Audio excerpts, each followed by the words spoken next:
তুমি যে বাবার কথা বললে, আমরা এক্ষুনি আরবি কবিতা শুনব।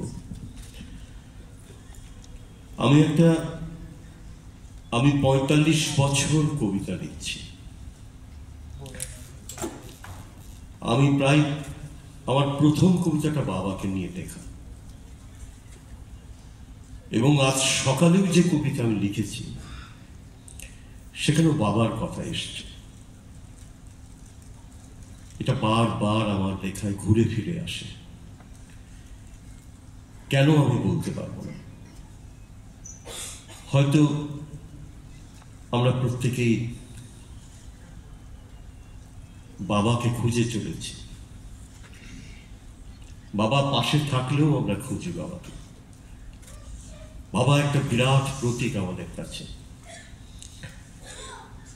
আমি এই আরবি কবিতাটা শুনি, তারপর আবার কবিতায় আসবো। শ্রদ্ধেয়